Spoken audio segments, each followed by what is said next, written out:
On the Sufferings of the World by Arthur Schopenhauer.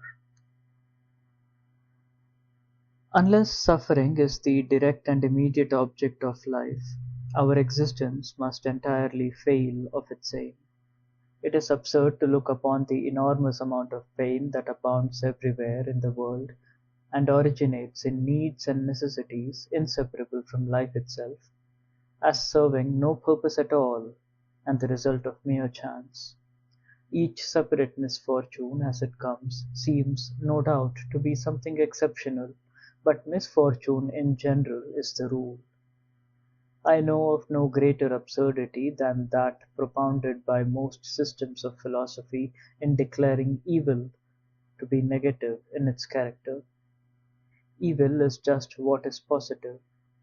It makes its own existence felt.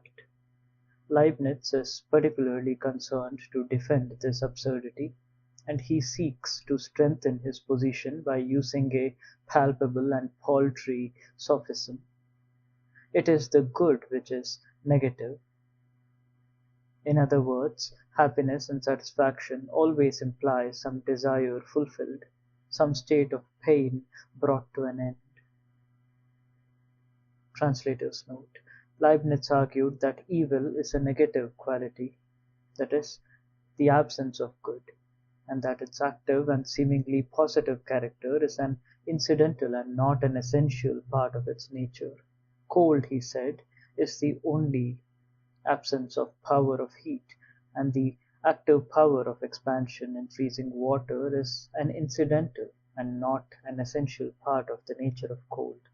The fact is that the power of expansion in freezing water is really an increase of repulsion amongst its molecules, and Schopenhauer is quite right in calling the whole argument a sophism. End translator's note.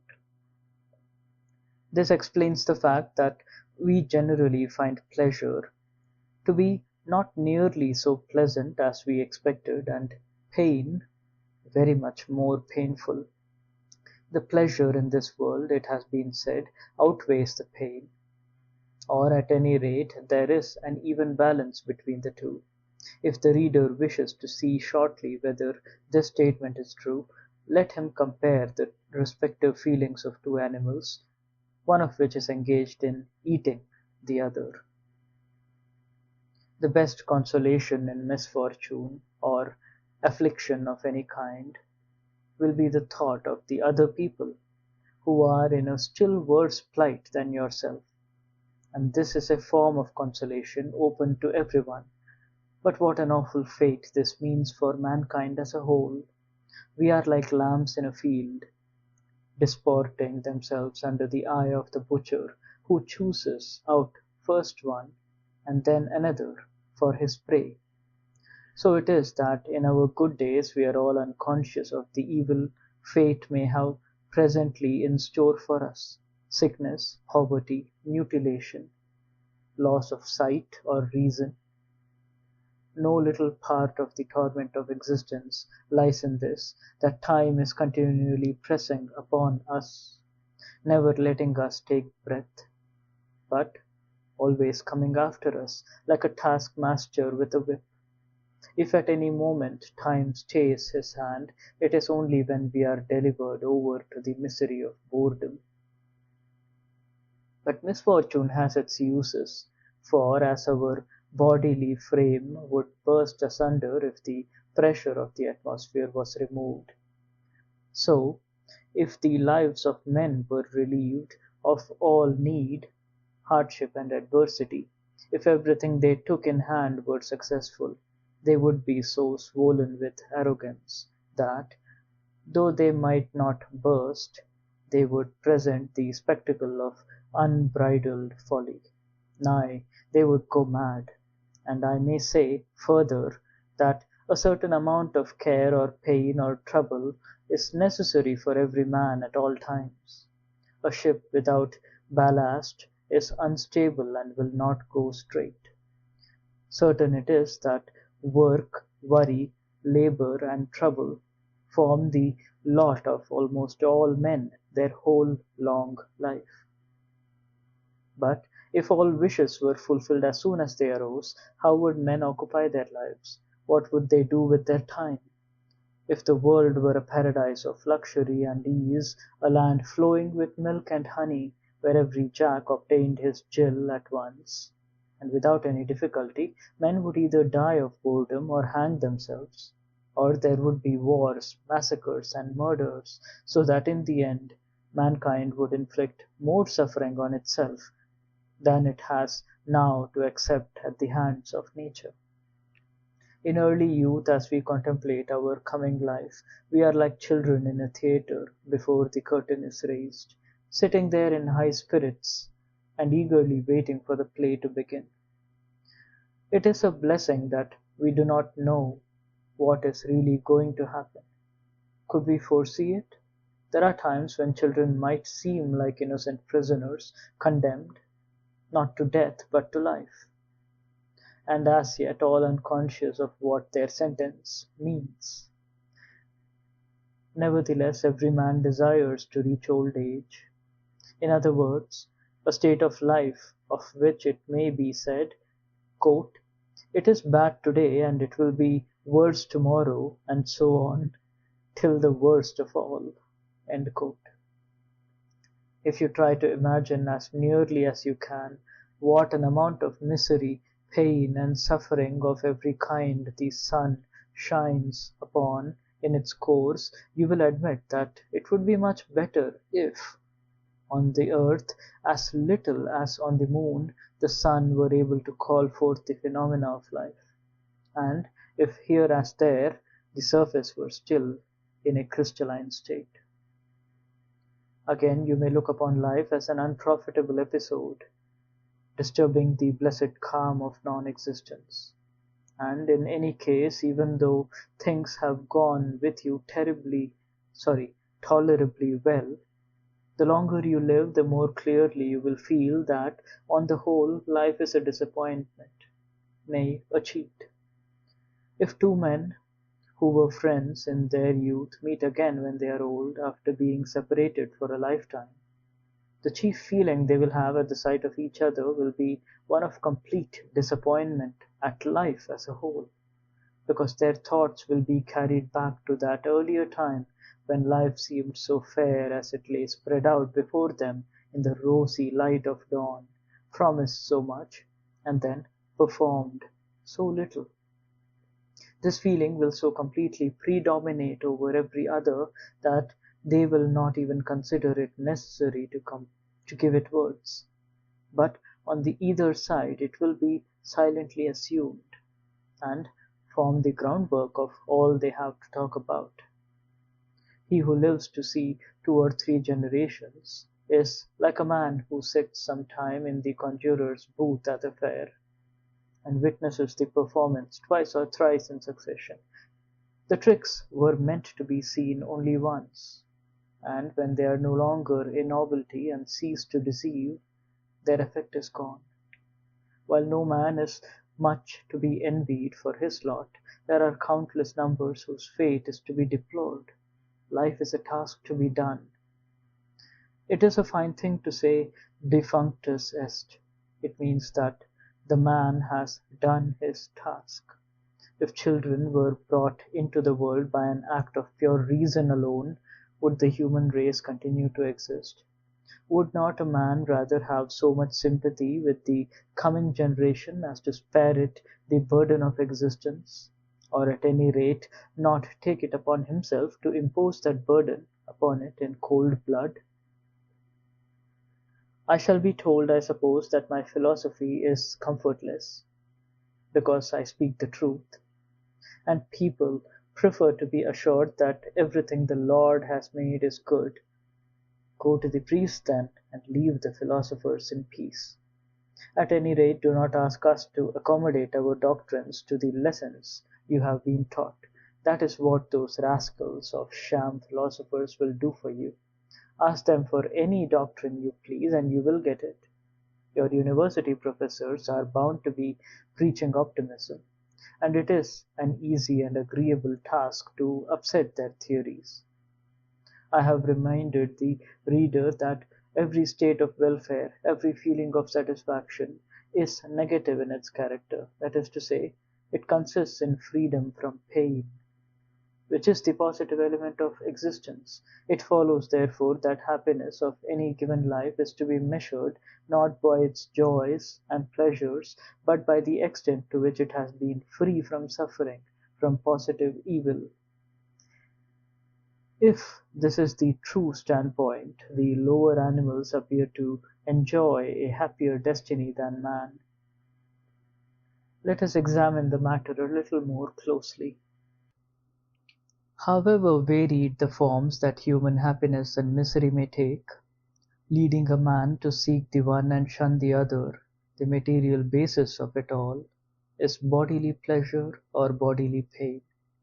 This basis is very restricted. It is simply health, food, protection from wet and cold, the satisfaction of the sexual instinct, or else the absence of these things. Consequently, as far as real physical pleasure is concerned, the man is not better off than the brute, except in so far as the higher possibilities of his nervous system make him more sensitive to every kind of pleasure. But also, it must be remembered, to every kind of pain. But then, compared with the brute, how much stronger are the passions aroused in him!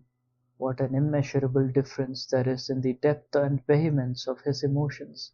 And yet, in the one case as in the other, all to produce the same result in the end, namely, health, food, clothing, and so on. The chief source of all this passion is that thought for what is absent and future, which with man exercises such a powerful influence upon all he does. It is this that is the real origin of his cares, his hopes, his fears, emotions which affect him much more deeply than could ever be the case with those present joys and sufferings to which the brute is confined. In his powers of reflection, memory, and foresight, man possesses, as it were, a machine for condensing and storing up his pleasures and his sorrows. But the brute has nothing of the kind. Whatever it is in pain, it is as though it were suffering for the first time, even though the same thing should have previously happened to it times out of a number. It has no power of summing up its feelings, hence its careless and placid temper. How much of it is to be envied! But in man reflections come in, with all the emotions to which it gives rise, and taking up the same elements of pleasure and pain which are common to him, and the brute it develops his sense susceptibility to happiness and misery to such a degree that at one moment the man is brought in an instant to a state of delight that may even prove fatal, at another to the depths of despair and suicide. If we carry our analysis a step further, we shall find that in order to increase his pleasures, man has intentionally added to the number and pressure of his needs, which in their original state were not much more difficult to satisfy than those of the brute. Hence, luxury in all its forms, delicate food, the use of tobacco and opium, spirituous liquors, fine clothes, and the thousand and one things he considers necessary to his existence. And above and beyond all this, there is a separate and peculiar source of pleasure, and consequently of pain, which man has established for himself, also as the result of using his powers of reflection, and this occupies him out of all proportion to its value, nay, almost more than all his other interests put together. I mean ambition and the feeling of honor and shame, in plain words, what he thinks about the opinion other people have of him. Taking a thousand forms, often very strange ones, this becomes the goal of almost all the efforts he makes that are not rooted in physical pleasure or pain. It is true that besides the sources of pleasure which he has in common with the brute, man has the pleasures of the mind as well. These admit of many gradations, most of innocent trifling or the merest talk up to the highest intellectual achievements, but there is the accompanying boredom to be set against them on the side of suffering. Boredom is a form of suffering unknown to the brutes, at any rate in their natural state. It is only the very cleverest of them who show faint traces of it when they are domesticated, whereas in the case of man it has become a downright scourge. The crowd of miserable wretches whose one aim in life is to fill their purses but never to be put anything into their heads, offers a singular instance of this torment of boredom.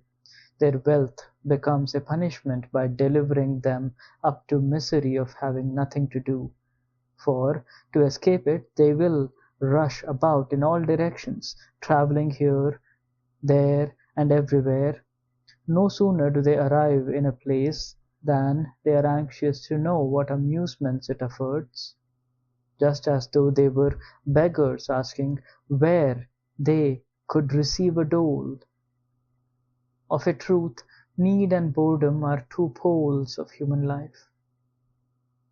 Finally, I may mention that as regards the sexual relation, a man is committed to a peculiar arrangement which drives him obstinately to choose one person.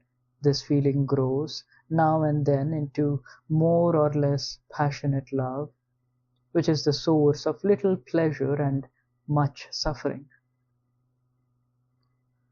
It is, however, a wonderful thing that the mere addition of thought should serve to raise such a vast and lofty structure of human happiness and misery, resting too on the same narrow basis of joy and sorrow as man holds in common with the brute, and exposing him to such violent emotions, to so many storms of passion, so much convulsion of feeling, that what he has suffered stands written, and may be read in the lines of his face.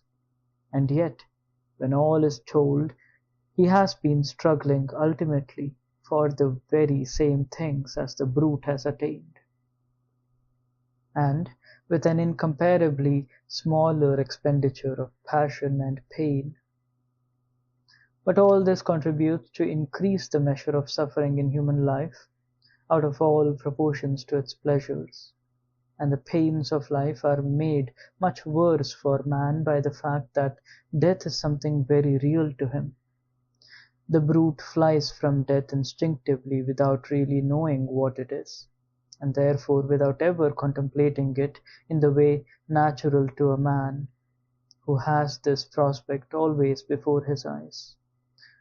So that even if only a few brutes die a natural death, most of them live only just long enough to transmit their species, and then, if not earlier, become the prey of some other animal, whilst man, on the other hand, manages to make so-called natural death the rule, to which, however, there are a good many exceptions. The advantage is on the side of the brute, for the reason stated above. But the fact is that man attains the natural term of years just as seldom as the brute, because the unnatural way in which he lives, the strain of work and emotion, lead to a degeneration of the race, and so his goal is not often reached. The brute is much more content with mere existence than man. The plant is so wholly, and man finds satisfaction in it just in proportion as he is dull and obtuse. Accordingly, the life of the brute carries less of sorrow with it, but also less of joy when compared with the life of man. And while this may be traced on one side to freedom from the torment of care and anxiety, it is also due to the fact that hope in any real sense is unknown to the brute. It is thus deprived of any share in that which gives us the most and best of our joys and pleasures, the mental anticipation of a happy future, and the inspiriting play of fantasy, both of which we owe to our power of imagination. If the brute is free from care, it is also, in this sense, without hope. In either case, because its consciousness is limited to the present moment, to what it can actually see before it. The brute is an embodiment of present impulses, and hence what elements of fear and hope exist in its nature.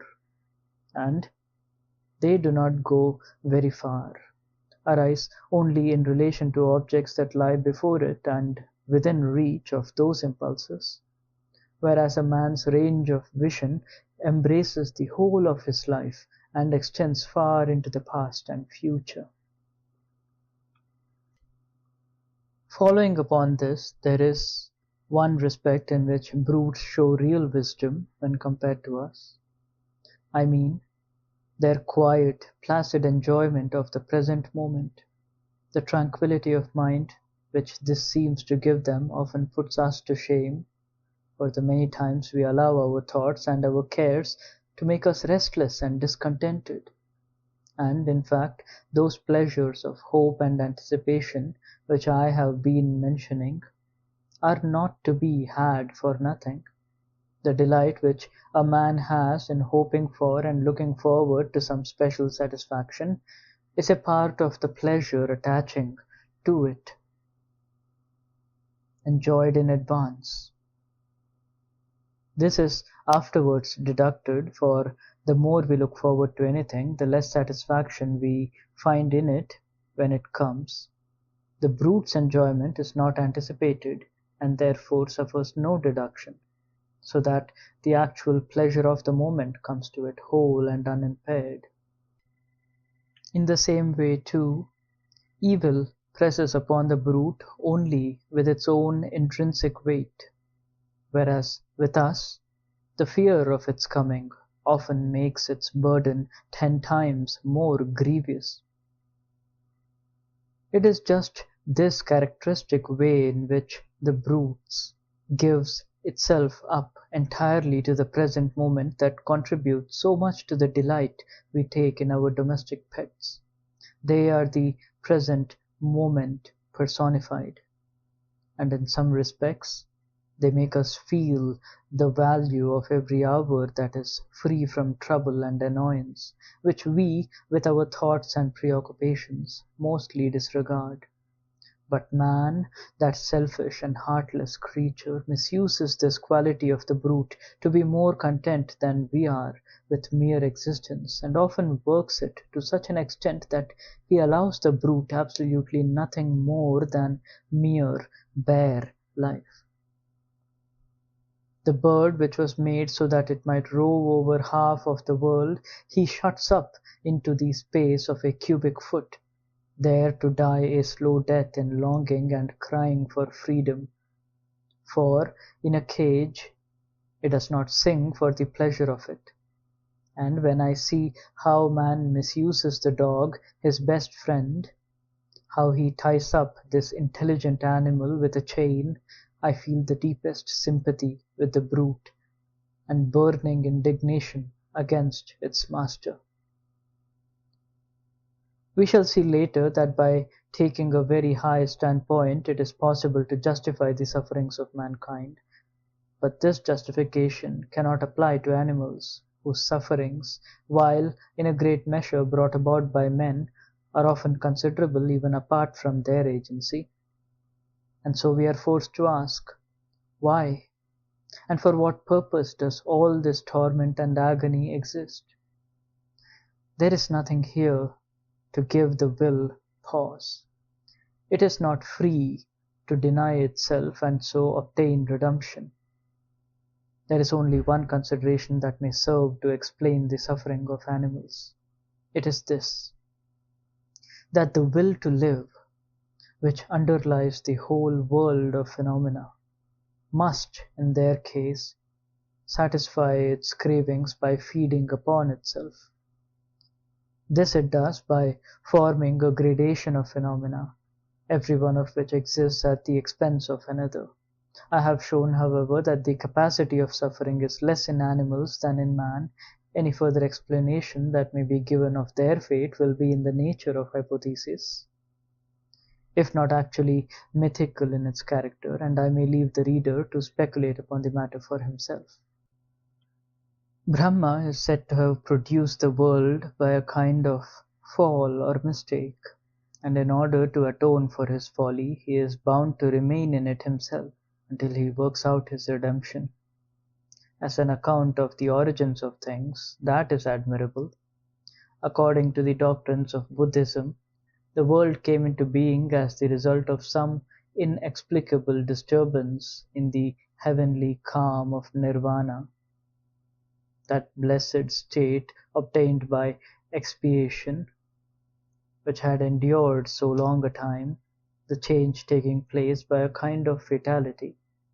This explanation must be understood as having at bottom some moral bearing, although it is illustrated by an exactly parallel theory in the domain of physical science, which places the origins of the sun in a primitive streak of mist, formed one knows not how. Subsequently, by a series of moral errors, the world became gradually worse and worse, true of the physical orders as well, until it assumed the dismal aspect it wears today. Excellent!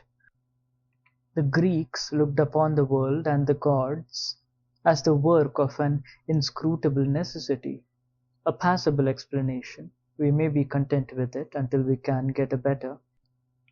Again, Ormuzd and Ahriman are rival powers continually at war. That is not bad. But that a god like Jehovah should have created this world of misery and woe out of pure caprice, and because he enjoyed doing it, and should then have clapped his hands in praise for his own work and declared everything to be very good, that will not do at all. In its explanation of the origin of the world, Judaism is inferior to any other form of religious doctrine professed by a civilized nation. And it is quite in keeping with this, that it is the only one which presents no trace whatever of any belief in the immortality of the soul.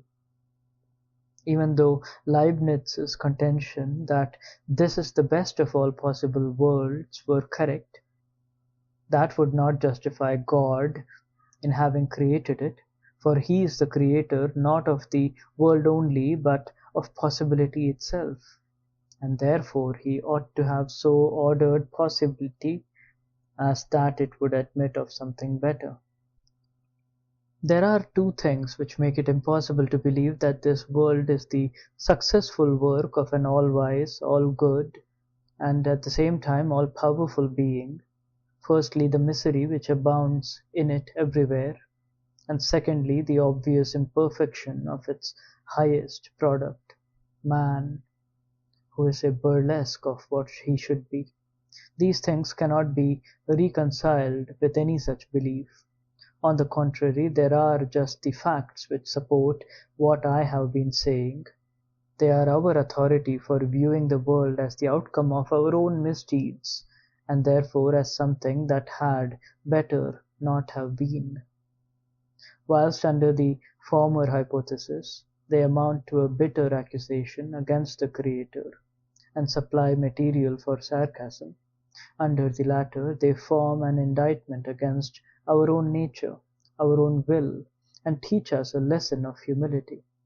They lead us to see that, like the children of a libertine, we come into the world with the burden of sin upon us, and that it is only through having continually to atone for this sin, that our existence is so miserable, and that its end is death. There is nothing more certain than the general truth that it is the grievous sin of the world which has produced the grievous suffering of the world. I am not referring here to the physical connection between these two things lying in the realm of experience. My meaning is metaphysical. Accordingly, the sole thing that reconciles me to the Old Testament is the story of the fall. In my eyes, it is the only metaphysical truth in that book, even though it appears in the form of an allegory.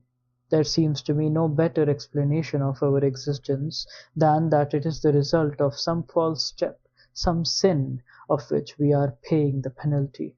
I cannot refrain from recommending the thoughtful reader a popular but at the same time profound treatise on this subject by Claudius, which exhibits the essentially pessimistic spirit of Christianity.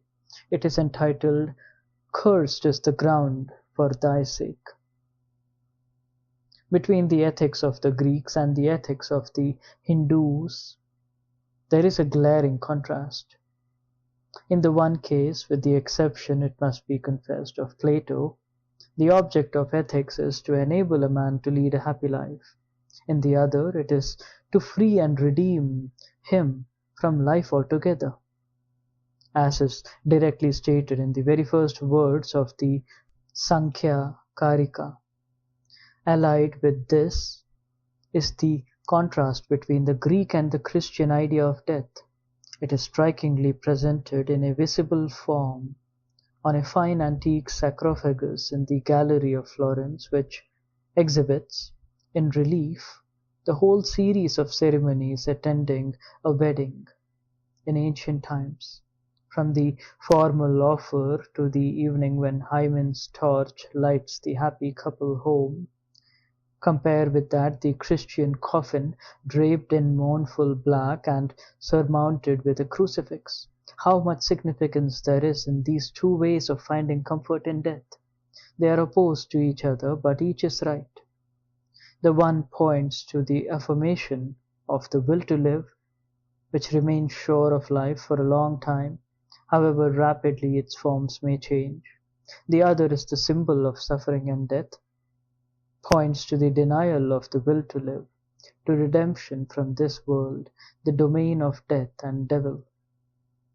And in the question between the affirmation and the denial of the will to live, Christianity is, in the last resort, right. The contrast which the New Testament presents when compared with the Old, according to the ecclesiastical view of the matter, is just that existing between my ethical system and the moral philosophy of Europe. The Old Testament represents man as under the dominion of law, in which, however, there is no redemption. The New Testament declares law to have failed, frees man from its dominion, and in its stead preaches the kingdom of grace, to be won by faith, love of neighbor, and entire sacrifice of self. This is the path of redemption from the evil of the world. The spirit of the New Testament is undoubtedly asceticism. However, your Protestants and rationalists may twist it to suit their purpose. Asceticism is the denial of the will to live, and the transition from the Old Testament to the New, from the dominion of law to that of faith, from justification by works to redemption through the mediator, from the domain of sin and death to eternal life in Christ, means, when taken in its real sense, the transition from the merely moral virtues to the denial of the will to live. My philosophy shows the metaphysical foundation of justice and the love of mankind, and points to the goal to which these virtues necessarily lead if they are practiced in perfection. At the same time, it is candid in confessing that a man must turn his back upon the world, and that the denial of the will to live is the way of redemption. It is therefore really at one with the spirit of the New Testament, whilst all other systems are couched in the spirit of the Old. That is to say, theoretically as well as practically, their result is Judaism, mere despotic theism. In this sense, then, my doctrine might be called the only true Christian philosophy, however paradoxical a statement this may seem to people who take superficial views instead of penetrating to the heart of the matter. If you want a safe compass to guide you through life, and to banish all doubt as to the right way of looking at it, you cannot do better than accustom yourself to regard this world as penitentiary, a sort of penal colony, or ergasterion, as the earliest philosopher called it. Amongst the Christian fathers, Origen, with praiseworthy courage, took this view, which is further justified by certain objective theories of life. I refer not to my own philosophy alone, but to the wisdom of all ages as expressed in Brahmanism and Buddhism, and in the sayings of Greek philosophers like Empedocles and Pythagoras, as also by Cicero in his remark that the wise men of old used to teach that we come into this world to pay the penalty of crime committed in another state of existence, a doctrine which formed part of the initiation into the mysteries. And Vanini, whom his contemporaries burned, finding that an easier task than to confute him, puts the same thing in a very forcible way. Man, he says, is so full of every kind of misery that, were it not repugnant to the Christian religion, I should venture to affirm that if evil spirits exist at all, they have posed into human form, and are now atoning for their crimes. And true Christianity, using the word in its right sense, also regards our existence as the consequence of sin and error. If you accustom yourself to this view of life, you will regulate your expectations accordingly and cease to look upon all its disagreeable incidents, great and small, its sufferings, its worries, its misery, as anything unusual or irregular. Nay, you will find that everything is as it should be, in a world where each of us pays the penalty of existence in his own peculiar way. Amongst the evils of a penal colony is the society of those who form it, and if the reader is worthy of better company, he will need no words from me to remind him of what he has to put up with at present. If he has a soul above the common, or if he is a man of genius, he will occasionally feel like some nobler prisoner of state, condemned to work in the galleys with common criminals, and he will follow his example and try to isolate himself. In general, however, it should be said that this view of life will enable us to contemplate the so-called imperfections of the great majority of men, their moral and intellectual deficiencies, and the resulting base type of countenance, without any surprise, to say nothing of indignation, for we shall never cease to reflect where we are, and that the men about us are beings convinced and born in sin, and living to atone for it. That is what Christianity means in speaking of the sinful nature of man. Pardons the word to all. Whatever folly men may commit, be it their shortcomings or their vices, what they may, let us exercise forbearance, remembering that when these faults appear in others, it is our follies and vices that we behold. They are shortcomings of humanity, to which we belong, whose faults one and all we share, yes, even those very faults to which we now wax so indignant, merely because they have not yet appeared in ourselves. They are faults that do not lie on the surface, but they exist down there in the depths of our nature, and should, anything, call them forth, they will come and show themselves, just as we now see them in others. One man, it is true, may have faults that are absent in his fellow, and it is undeniable that the sum total of bad qualities is in some cases very large, for the difference of individuality between man and man passes all measure. In fact, the conviction that the world and man is something that had better not have been is of a kind to fill us with indulgence towards one another.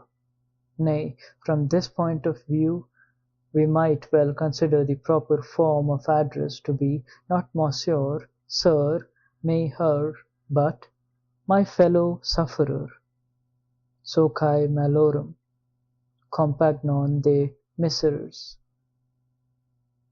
This may perhaps sound strange, but it is in keeping with the facts. It puts others in the right light, and it reminds us of that which is after all the most necessary thing in life, the tolerance, patience, regard, and love of neighbor, of which everyone stands in need, and which, therefore, every man owes to his fellow. End of On the Sufferings of the World by Arthur Schopenhauer.